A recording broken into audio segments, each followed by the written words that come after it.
အားလုံးပဲမင်္ဂလာပါဒီနေ့ဒီဗီဒီယိုလေးမှာမသိသေးတဲ့သူတွေအတွက်ဒီထိုင်းနိုင်ငံဘန်ကောက်မြို့မှာတွားပြီးတော့အလဲလဲပတ်မယ်ဒါမှမဟုတ်ရှင်ဒီအခုလိုမျိုးဒီခီးသွားရာဒီမှာတလားထမက2လ3လဒါမှမဟုတ်ရှင်နည်းနည်းရက်ရှိနေမယ်လို့ရက်ရှိနေဖို့ရအတွက်အစီအစဉ်ရှိတဲ့သူတွေပြီးတော့ကြတော့ဒီအိုမာဗီဇာတစ်ခုခုနဲ့ဒီနှစ်နဲ့ချီပြီးတော့ long term နေမဲ့သူတွေအတွက်အသုံးဝင်မဲ့ဒီTM30 နဲ့နောက်တစ်ခုကအိမ်စာချုပ်တို့ရဲ့အရေးပါပုံစတာတွေကိုဒီနေ့ဒီဗီဒီယိုမှာမျှဝေပေးချင်ပါတယ်ဒီ TM30 ဆိုတာကကြတော့ဒီASEAN တိုင်တဲ့သဘောမျိုးဘန်ကောက်မှာဆိုလို့ရှိရင် ASEAN တိုင်တဲ့သဘောမျိုးဒီပထမဆုံးတစ်ခုအနေနဲ့ကိုကဒီဥပမာမြန်မာပြည်ရပဲဖြစ်ဖြစ်စင်ကာပူကနေပဲဖြစ်ဖြစ်ဒါမှမဟုတ်လို့ရှိရင်ဥပမာဂျပန်တခြားနိုင်ငံတစ်ခုခုကနေပြီးတော့မှဒီဘန်ကောက်ကိုရွှေ့ပြောင်းနေထိုင်မှုရဖြစ်လာပြီဆိုလို့ရှိရင်ဒါမှမဟုတ်လို့ရှိရင်အလဲသွားမယ် medical check up လုပ်မယ်ဒါမှမဟုတ်လို့ရှိရင်အခုလိုမျိုးဒီခီးသွားရာဒီမှာသွားပြီးတော့လဲပတ်မယ်အဲ့လိုမျိုး shopping ထွက်မယ်အဲ့ဒါဟိုမှကိုကဟိုမှာဂျပန်နှစ်ပတ်အဲ့လိုမျိုးတွေမကပဲနဲ့လာချီပြီးတော့နေမယ်ဆိုလို့ရှိရင်ဒီimmigration မှာဖြည့်ဖို့ရအတွက်ဒီ address လို့ဆိုပြီးတော့ကြတော့ဥပမာကိုက line ပေါ်မှာပဲအခန်းရှာမယ်hotel မှာဒီလာနဲ့ချီပြီးတော့နေမှာဖြစ်တဲ့အတွက်ကြောင့်မလို့ hotel booking မလုပ်တော့ဘူးဒီဥပမာ condo မှာဒါမှမဟုတ်လို့ရှင် apartment မှာနေမယ်ငှားပြီးတော့နေမယ်ဆိုလို့ရှိရင်ကိုကဒီ online ကနေပဲကြည့်ပြီးတော့ကြတော့လူကိုယ်တိုင်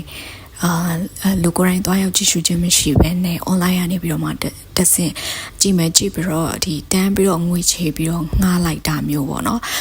အဲ့လိုမျိုးလုပ်တင်မှုလို့အကြံပေးချင်ပါတယ်ဘာဖြစ်လို့လဲဆိုတော့ဥမာကိုကလာရှည်နေမယ်ဆိုလို့ရှိရင်ဒါမှဥမာ3လ6လအဲ့ဒါမျိုးနေခဲ့မယ်ဒါမှမဟုတ်လို့ရှိရင်နှစ်ရှည်စာချုပ်ချုပ်မယ်ဆိုပြီးတော့ငွေတန်းချေလိုက်တာမျိုးလုပ်လိုက်ပြီးတော့မှဥမာဒီ TM30 ပြီးတော့ကျတော့အင်စာချုပ်တွေရနိုင်တယ်အဲ့လိုမျိုးပြောတဲ့အတွက်ကြောင့်မလို့ဒီ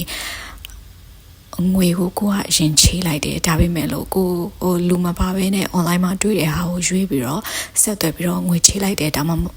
အဲ့ဒါပြီးတော့မှကိုကသွားလိုက်တဲ့အခါမှာလွယ်ချော်တာတွေဒါမှမဟုတ်ရှင် TM30 မပေးတာတို့အင်စာချုပ်မပေးတာအဲ့ဒါမျိုးတွေနဲ့ကြုံရနိုင်ပါတယ်ဒါကြောင့်မလို့ကိုကဒီဘန်ကောက်ကိုမရောက်ခင်အရင်ဆုံး line ပေါ်မှာပဲအခန်းနေအိမ်နေကိုကြည့်ဒါမှမဟုတ်ရှင်ပွဲစားတွေကြော်ညာတဲ့ဟာတွေကိုကြည့်ပြီးတော့ကြတော့တန်ပြီးတော့ဒီငွေချေလိုက်တာမျိုးကိုရဲ့ဒီ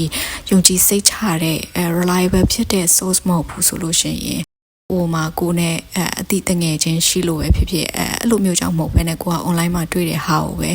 ရွှေပြီးတော့ကြတော့ဟိုတယ်တို့နဲ့ရှင်းလိုက်တဲ့အခါမှာဈေးသက်သာတယ်ဆိုပြီးတော့ဒီငွေချေလိုက်တာမျိုးတန်းပြီးတော့မလုပ်သင့်ပါဘူးဘာဖြစ်လို့လဲဆိုတော့ကျတော့ဒီ online မှာပြတဲ့ပုံတွေ condo တွေကပုံတွေ apartment တွေကပုံအနေထားတွေနဲ့ address တွေဥမာနေရာဘေးဟာတွေနဲ့နီးတယ်စသဖြင့်အဲ့ဒါတွေကဆိုလို့ရှင်တကယ်မှာကွဲလွဲတာမျိုးနည်းနည်းချင်းဖြစ်ဖြစ်ကွာဟတာမျိုးအဲ့ဒါမျိုးရှိနိုင်တဲ့အတွက်ကြောင့်ဖြစ်ပါတယ်နောက်တစ်ခုအနေနဲ့ကဒီမှာတခြားနိုင်ငံကနေ stay ရှောင်းတာပဲဖြစ်ဖြစ်နှစ်နဲ့ချီပြီးတော့နေမယ် long term နေမယ်ဆိုလို့ရှိရင်ဥပမာအခုရက်ပိုင်းမှာဥပမာ40 days နဲ့ပဲဖြစ်ဖြစ် TR နဲ့ပဲဖြစ်ဖြစ်သွားရောက်လဲပတ်တယ်သွားပြီးတော့မှတက်တန်တိုးတဲ့အခါမှာအခုရက်ပိုင်းမှာဒီ immigration ပေါ့နော်သူတို့ဒီမှာတက်တန်တိုးတဲ့အခါမှာ walk in ဒါမှမဟုတ်လို့ရှိရင် extension ဆိုပြီးတော့တိုးကြတဲ့ဒီ option နှစ်ခုရှိပါတယ်အဲ့ထဲမှာဒီ walk in သွားပြီးတော့တိုးတဲ့အခါမှာဆိုလို့ရှိရင်အရင်တော့ဒီ TM30 ပေါ့နော်ASEAN တိုင်နဲ့စာရွက်လိုမျိုးလေးအဲ့ဒီဥစ္စာကိုငားနေတဲ့စီကဥမာဒီရက်တူဒါမှမဟုတ်လို့ရှင်လတူနေတဲ့အတွက်ကြောင့်မလို့ TM30 မပေးဘူးဆိုလို့ရှိရင်တချို့အဲ့လိုမျိုးဝယ်လိုက်တာဝယ်ပြီးတော့မှတက်တန်တိုးတာမျိုးအခုရက်ပိုင်းမှာဒီ TM30 ကိုဒီတက်တန်သွား တိုးတဲ့အခါမှာဒီ TM30 အပြင်အိမ်စာချုပ်ကိုမေးပြီးတော့ကြတော့နှစ်ခုကိုတိုက်စစ်ကြည့်တာမျိုးပြီးတော့ကြတော့ဒီကိုယ့်ရဲ့ landlord ပေါ့နော်အိမ်ရှင်ကိုလမ်းပြီးတော့ phone call ခေါ်ပြီးတော့ immigration နေပြီးတော့ phone call ခေါ်ပြီးတော့ကြတော့နေတာဟုတ်မဟုတ်စစ်ဆေးတာမျိုးတွေရှိလာတယ်ဆိုတဲ့ဥစ္စာကိုသိရပါတယ်ဒါကြောင့်မို့လို့တကယ်လို့ကိုကအခုရက်ပိုင်းမှာဘန်ကောက်ကိုအလေသွားမယ်14ရက်ထက်မကဘူးလေပတ်ယုံနဲ့မကဘဲနဲ့ရက်ရှည်နေမယ်လရှည်နေမယ်ဆိုလို့ရှိရင်တကယ် TM30 အစစ်ပြီးတော့ကြတော့အင်စာချုပ်အစစ်ပေးတဲ့ဟာမျိုးကိုငါဖို့အဲ့လိုမျိုးကိုအကြံပြုချင်ပါတယ်နောက်တစ်ခုကကြတော့ဒီဘန်ကောက်မှာဆိုလို့ရှိရင်တချို့ကကြတော့ဒီတစ်နှစ်ပေါ့နော်စာချုပ်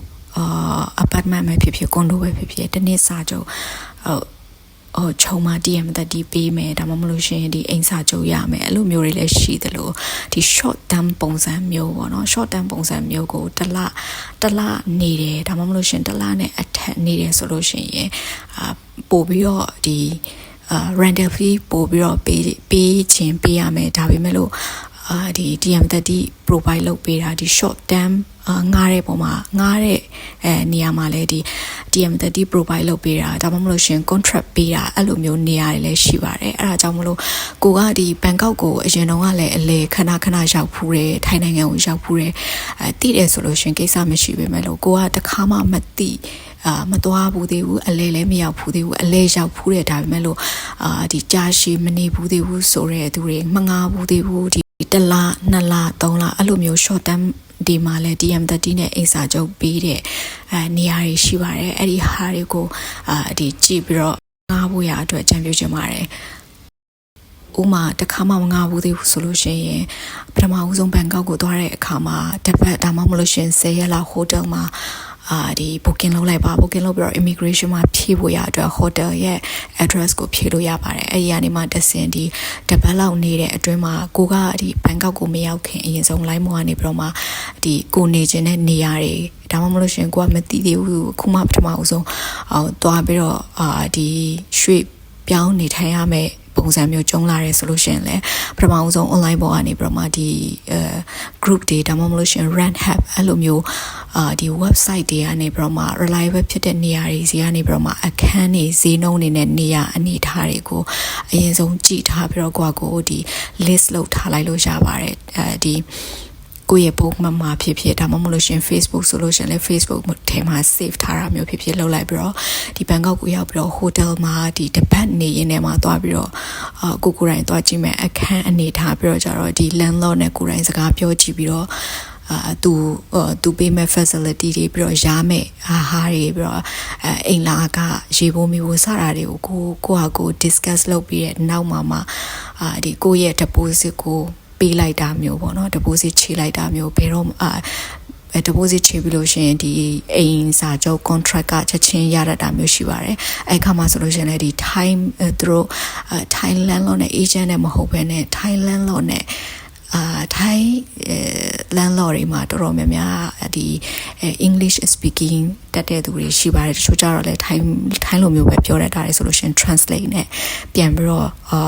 ဒီမေးရတာမျိုးရှိပါတယ်ဥမာအင်္ဂလိပ်လိုမျိုးပြောတတ်တဲ့သူတွေဆိုလို့ရှင်ပို့ပြီးတော့အဆင်ပြေပါတယ်အဲဆိုလို့ရှင်ဒီ contract ပေါ့နော်တချို့ contract တွေကအင်္ဂလိပ်လိုမျိုးပေးတယ်တချို့ contract ကြတော့ဒီထိုင်းလိုမျိုး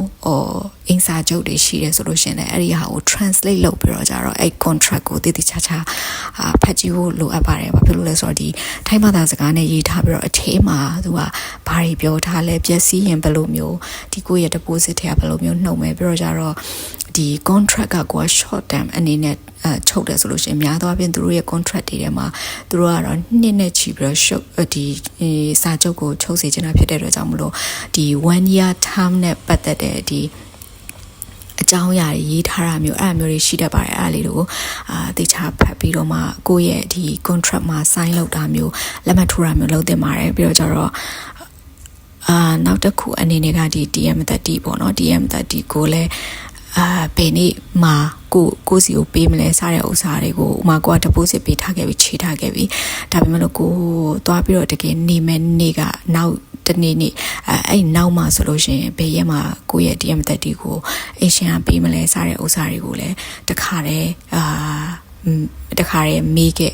သူတို့စီမှာ line သုံးတဲ့အတွက်ကြောင့်မလို့ line ဒါမှမဟုတ်ရှင် WhatsApp ကနေပြီးတော့ evidence အနေနဲ့တခါတည်းကိုရဲ့ဒီ deposit ပေးချေခဲ့တဲ့ဟာပြီးတော့ကြတော့ဒီ bank နဲ့ပေးချေတယ်ဆိုလို့ရှင်ကိစ္စမရှိဘူး bank transaction နဲ့ဒီ history တွေမှာတွားပြီးတော့ကြည့်ပြီးတော့ဒီ evidence လိုအပ်လာခဲ့မယ်ဆိုလို့ရှင်ပြောတာပါတွားပြီးတော့ဒီ reference လုပ်လို့ရပါတယ်အဲ့လိုမဟုတ်ဘဲနဲ့ဒီငွေသားနဲ့ပေးချေခဲ့တယ်ဆိုလို့ရှင်ရင်အဲ့ပေးချေခဲ့တဲ့ amount ဒီ contract ထဲမှာချုပ်ဆိုထားတာမှန်နောက်တစ်ခုကဒီ PUB water နဲ့ဒီ electricity bill ပေါ့နော်ကိုသုံးတဲ့ဟာဒီသူတို့ရဲ့ rental fee ကိုပြောတဲ့အခါမှာရေဘိုးမီးဘိုးမပါပါဘူးအဲ့ဒါဆိုတော့ကြတော့ရေဘိုးမီးဘိုးကဘယ်လောက်ကျလဲစတာတွေကိုမေးပါပြီးတော့ကြတော့ဒီရေဘိုးမီးဘိုးမှာဆိုလို့ရှိရင်သူတို့ရဲ့ဒီအစိုးရဈေးနှုန်းအတိုင်းဆိုလို့ရှိရင်ပို့ပြီးတော့ဈေးချိုးရတယ်အဲ့ဒါတွေကိုမေးပါနောက်တစ်ခုကသူတို့ပေးရတဲ့ deposit ဒီ depositမှာဆိုလို့ရှင်လဲတချို့ကတစ်လစာတချို့ကတစ်လခွဲစာလောက်ပေါ့နော်တစ်လခွဲစာတချို့ကကျတော့2လစာအဲ့လိုမျိုးတောင်းတာတွေရှိပါတယ်ဥပမာက short term ဖြစ်ခဲ့မယ်ဆိုလို့ရှင်3လ6လအဲ့လိုမျိုးဆိုလို့ရှင် deposit ကတစ်လခွဲစာလောက်ပဲပေးရတာများပါတယ်တစ်နှစ်ဆိုလို့ရှင်ဒီ2လစာပေါ့များသောအားဖြင့်တောင်းတာမျိုးရှိပါတယ်အဲ့ဒါကတော့ဒီကိုငားမဲ့လန်လောနဲ့ကိုတိုက်ရိုက်စကားပြောကြည့်ပြီးတဲ့နောက်မှာကိုအဆင်ပြေတဲ့ option နဲ့ရွေးလို့ရပါတယ်ဒီအခုဗီဒီယိုမှာအဓိကပေးချင်တဲ့ information ကတော့ကိုကတက်တန်တိုးပြီးတော့နေထိုင်မှာပဲဖြစ်ဖြစ်ဒါမှမဟုတ်ရှင် long term visa နဲ့နေထိုင်မှာပဲဖြစ်ဖြစ်အခုနောက်ပိုင်းမှာဆိုလို့ရှင်ဒီဒီ TMD ကအမှန်ဟုတ်မဟုတ်အိမ်စာကျုံးနဲ့ဒီတိုက်စစ်တာမျိုးတွေရှိလာတဲ့အတွက်ကြောင့်မို့လို့အရင်ကလိုမျိုးဝယ်ပြီးတော့သွားတိုးတာမျိုးမဟုတ်ဘဲနဲ့ကိုဒီ TMD provide လုပ်ပေးနိုင်တဲ့အိမ်စာချုပ်ပေးနိုင်တဲ့အိမ်ကမျိုးကိုတိုက်ခန်းဒါမှမဟုတ်ရှင်ကွန်ဒိုကိုငှားတာပို့ပြီးတော့ကောင်းတယ်ဆိုတဲ့ဥစ္စာကိုဒီနေ့ဒီဗီဒီယိုနဲ့မျှဝေပေးခြင်းဖြစ်ပါတယ်long term နေရမှာမို့ဟိုတယ်မှာနေဟိုတယ်မှာစနေပြီးတော့အခန်းရှာမယ်ဆိုလို့ရှင်ဟိုတယ်ကားတွေကုန်မှာကြောက်တဲ့အတွက်ကြောင့်မလို့ line မော်ကနေပြီးတော့မှအိမ်စာချုပ်ကိုအိမ်ကိုတန်းငှားပြီးတော့ deposit လမ်းချေပြီးတော့ဒီငှားလိုက်တာမျိုး long term ပုံစံမျိုးပေါ့နော်6လနဲ့ချီတစ်လထပ်ပိုးပြီးတော့များတဲ့ဒီအိမ်စာချုပ်တွေကိုလှမ်းပြီးတော့ငှားလိုက်တာမျိုးရှောင်ကျဉ်နေပါတယ်ဒီနေ့ဒီဗီဒီယိုလေးကမသိသေးတဲ့သူတွေအတွက်အကျိုးရှိလိမ့်မယ်လို့မျှော်လင့်ပါတယ်။နောက်ဗီဒီယိုမှာဆိုလို့ရှိရင်လည်းဒီကျွန်မအလေသွားတော့ကတဲဘူးတဲ့ဟိုတယ်နဲ့ပေါ့နော် residence နေရာတချို့ကိုမျှဝေပြီးတော့ဒီအခန်းပုံစံလေးတွေကိုဟိုတယ်တွေကအခန်းပုံစံအလုပ်ပုံစံမျိုးလေးတွေကိုဆက်လက်ပြီးတော့မျှဝေပေးပါအောင်မယ်ဒီဗီဒီယိုလေးကဒီမိတ်ဆွေအတွက်ကြိုးရှိခဲ့တယ်ဆိုလို့ရှိရင် like and share လုပ်သွားပေးနိုင်ပြီးတော့အခုလိုမျိုးကြိုးရှိတဲ့ဗီဒီယိုတွေကိုကြည့်ရှုနိုင်မှုရအတွက်ဒီ channel ကို subscribe လုပ်ထားလို့လည်းရပါတယ်အားလုံးကိုကျေးဇူးအများကြီးတင်ပါတယ်